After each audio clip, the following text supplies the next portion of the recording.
New York Giants going into Philadelphia Eagles. During the season, Eagles handed them two losses. First game was pretty bad, beat down 48-22 or something like that. Next game was a little bit closer, 22-16. So if it keeps treading this way, might be looking a little bit in the Giants' favor. I don't want to count them out. That coaching is phenomenal. I said it wasn't going to be enough to slow down the Minnesota Vikings, and here I am wrong. They did the damage, and they held them quite quiet there. So but again, Eagles tough team. They have the defense that Minnesota's lacking, and they can put up points like Minnesota can. So I'm sorry for the Giants, but I'm going to go Eagles here. I think they're just a better, well-rounded team, and it's going to be a struggle for them to do what they did in Minnesota against the Eagles. So I'm going to go Eagles. For me, if we were some weeks ago, I think this would be a no-brainer. I would go Eagles. I'd be trying to make a case for the Giants. Two reasons for me right now, thinking that this game is going to really hang in the balance at the end of the day.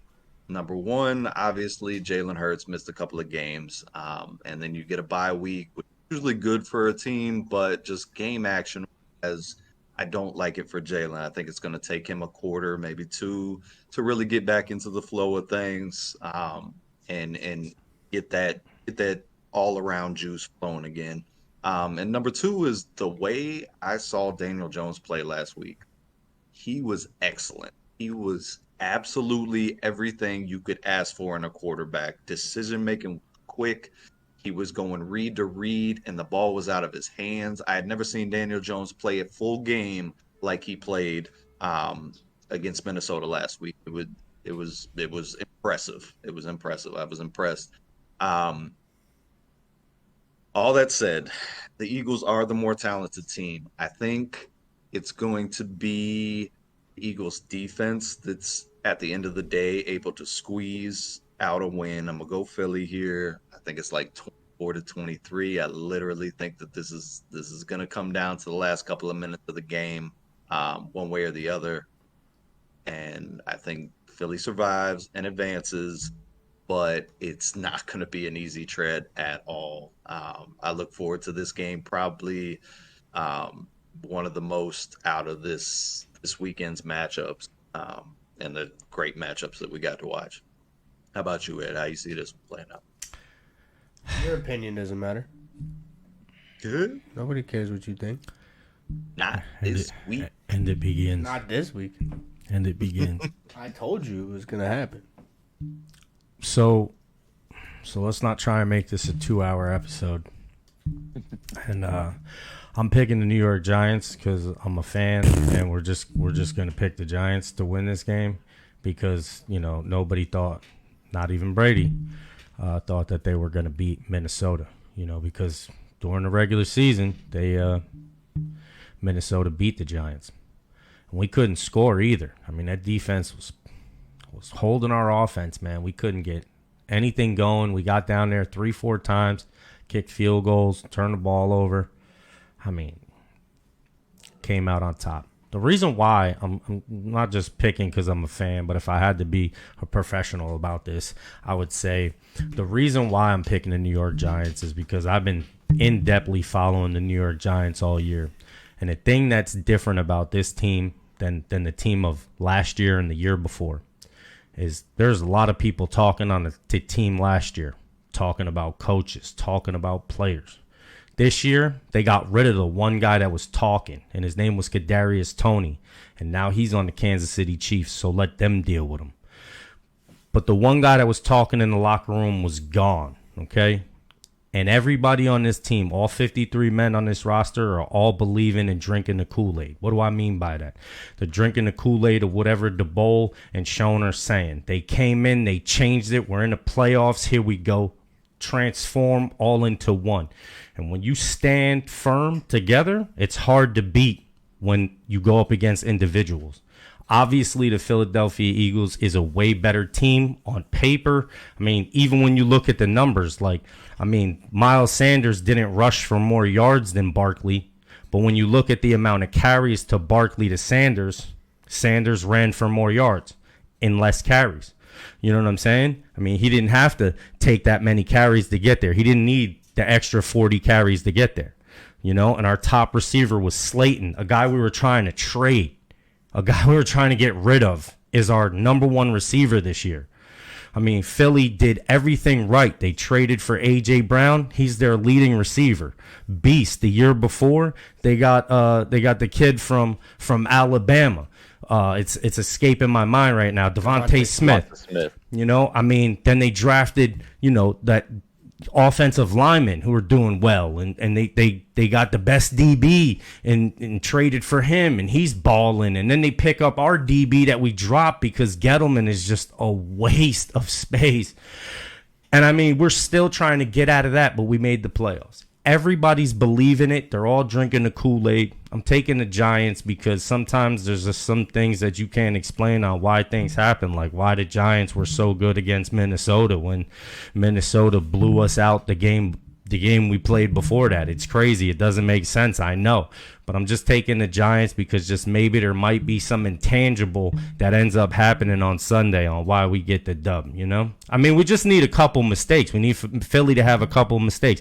Jalen Hurts start off slow, make a mistake, I mean, and the defense played good and we score. I mean, it's possible, right? I mean, we got this guy, Isaiah Hodges, no one ever heard of, from Oregon State.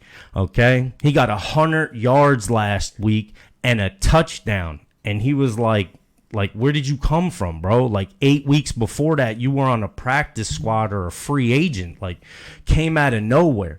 Big-bodied receiver. Maybe he can end up doing something. My X factor on the New York Giants would definitely have to be, he has to stand up. He has to make noise in this. He has to make a name for himself. And that would be the rookie, Kayvon Thibodeau, has to stand up in this game. We need somebody to make some noise. We haven't had that in the 2 games we played Philly. That Philly offensive line is incredible. Gonna need somebody to stand up above everybody that's on the team. All year it's been together. But this game, we're going to need some individuals to stand up. And Barkley's going to have a big game rushing. Otherwise, this is going to be a lot harder for the offense and the defense to make things going. I mean, it's a tall task, sure. Because on the other side of the ball, you got a guy, Lenville Joseph, that was drafted by the New York Giants. And he would love nothing more than to beat this team that drafted him and got rid of him and gave him away to Minnesota. He would want nothing more than to beat the New York Giants. So the same type of thing that could be said about the Giants on why potentially they could edge one out over the Philadelphia Eagles, it's also on the other side of the ball, because you got the cornerback from the Giants that's like, you guys cut me, like you cut me, like I want to beat you, And then we got the D tackle that the Giants draft. He wants to beat. So I mean, it could be said on both sides, but the last time the Giants were, what are we, 9-7? The last time the Giants were 9-7, we beat the New England Patriots and Tom Brady in the Super Bowl. Yes, turned into Road Warriors to get there. 2012, yeah. Taking the New York Giants, Nikki. How about you?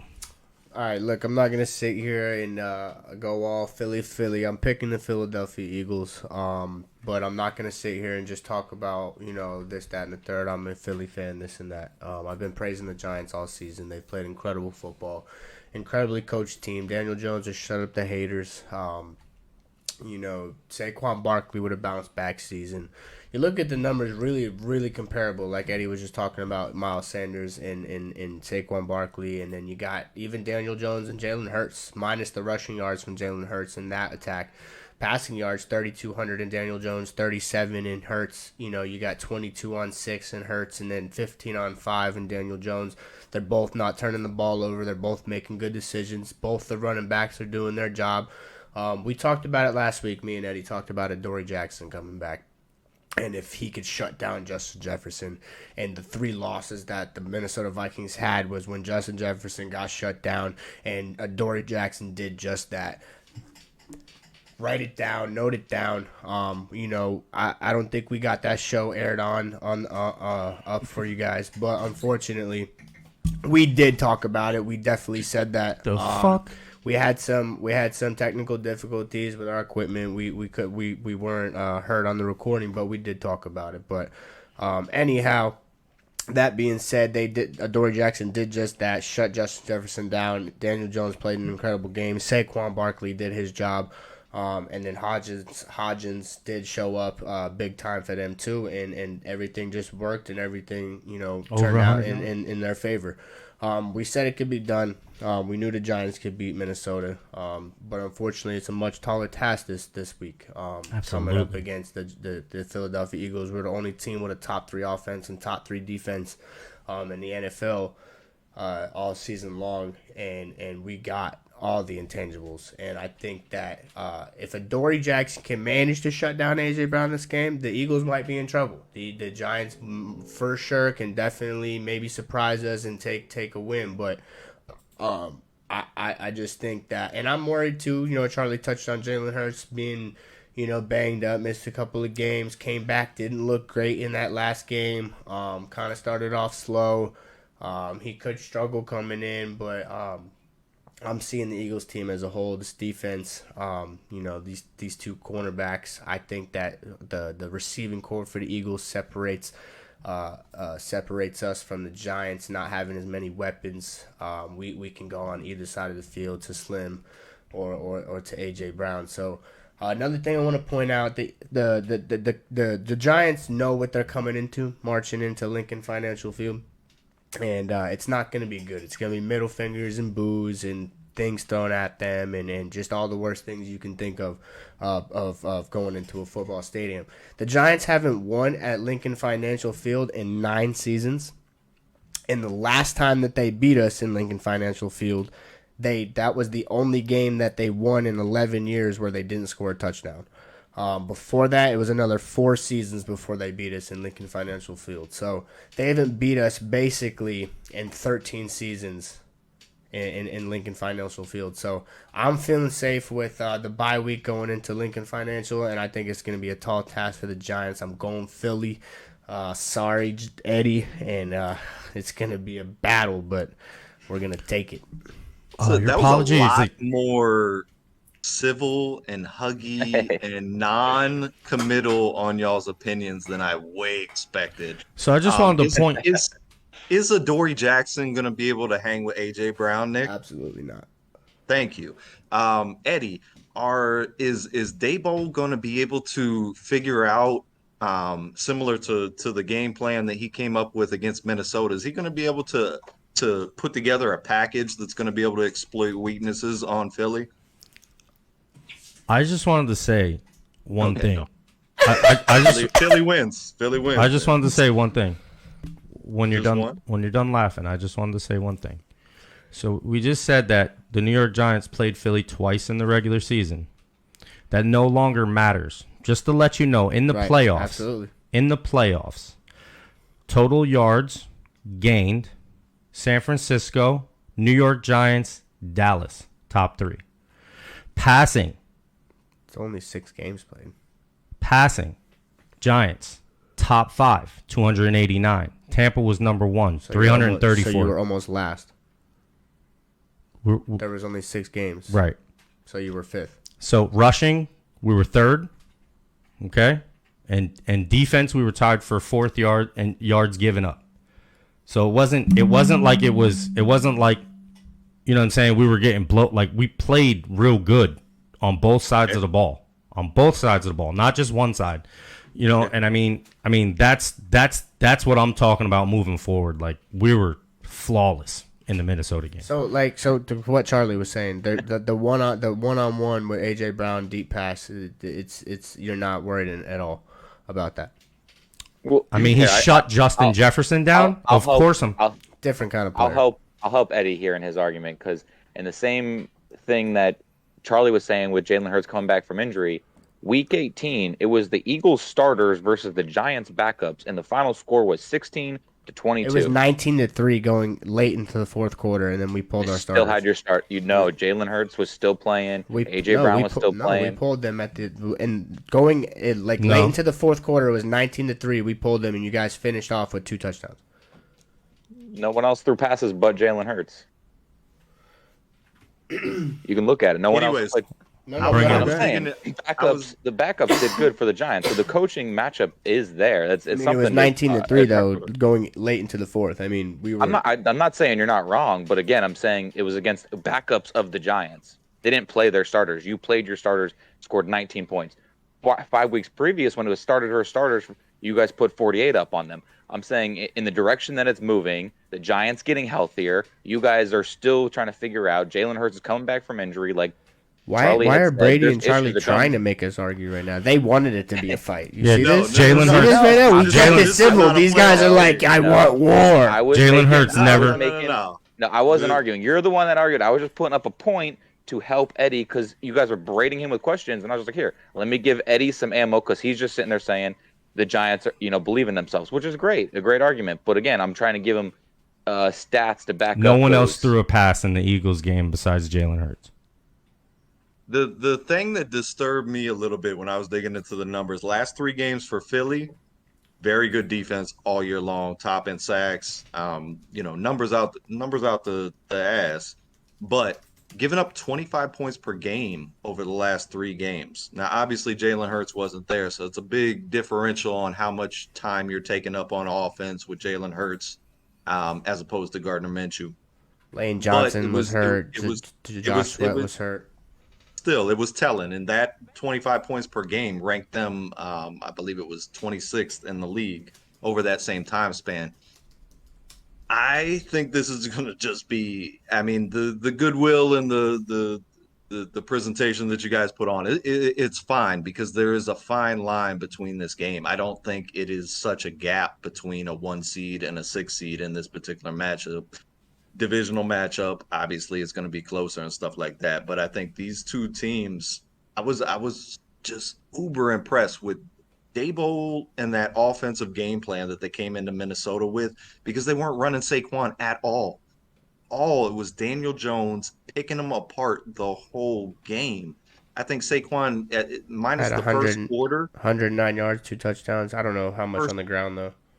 yeah, it was a split. He had like 40 or 50 on the ground, and it wasn't straight up the gut. Like it wasn't the way I had watched the Giants offense most of the season, which was a really pounding type of attack on offense, really grinded out. This was an attacking offense that I watched from Daniel Jones execute to precision last week. So that shows up in Philly. The Eagles better be ready because the Eagles like to get off to them quick starts and get up on you, and they can do it.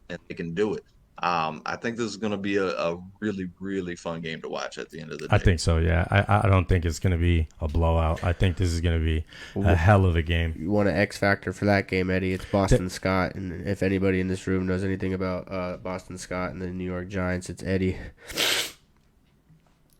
Yeah, I mean, Special teams is always a factor. If the Eagles come to that game like with just his mouth and no action, y'all getting fucked up. Yo, I Real can't talk. wait for Saturday Real at talk. 8:15. No, I'm saying because if you don't come out and play for real, then that's what's gonna happen. I mean, because the Giants Okay, one are more. not making mistakes. One more argument, just because I don't think Can't this is make going to one. be a blowout. I think it's going to be a really good game. Is our favorite argument for looking at football games and what makes them so tight, even when it's a good team versus a bad team, is a divisional matchup. Look at Wild Card Weekend, the 2 divisional games. The Cincinnati Bengals and the Buffalo Bills almost lost to divisional rivals with a backup quarterback. Both teams. Yep. Miami had a backup quarterback in, and the Ravens had a backup Yep. quarterback in, and they both had chances to win that game. Teams who went Sure. 2-0 in the regular season against a divisional opponent and played them again in the playoffs to go for the 3-0 sweep are 18-4 over however many seasons. I saying there's a chance. Which I thought was it was the opposite. I thought it would be worse. I thought it was going to be like they lost more than because the sweep was hard 3. I read that it was a 66% chance of winning versus the Yep. 35% chance Yep. of getting swept, which is pretty not that over heavy-handed. I mean, we talked about it last week when we were talking about the Niners and the Rams, how the Niners had owned the Rams the previous 2 matchups during the regular season, and then come playoff time, Rams obviously they won it. So Playoffs. it's tough. It's tough to because they've got so much film on you. You know them so well. Yeah. And that's why I think Daboll is going to be able to keep this thing closer, because he seems to be able to, and the team, to Eddie's credit, talking about drinking the Kool-Aid and all that good stuff, they do buy in to whatever he is putting on the table right now, because they're enjoying winning. Yes, give me another meal. Yes, give me another. I don't care what you're cooking, feed me. And that's the Giants in a nutshell. I think talent is going to win out at the end of the day for Philly, but wouldn't be surprised if the Giants are able to come out with the dub. It's Yeah, I gonna, mean, like, we're it's gonna be a supposed to fun one. lose this game, though. We're supposed to lose this game, but hey, man, You heard it. if we win though, y'all gonna look silly at All right, home. You're gentlemen. gonna be a Let's sad keep puppy. keep the At ball home. rolling No, here. because we're supposed to lose. Sad Let's get puppy. into these Sunday games.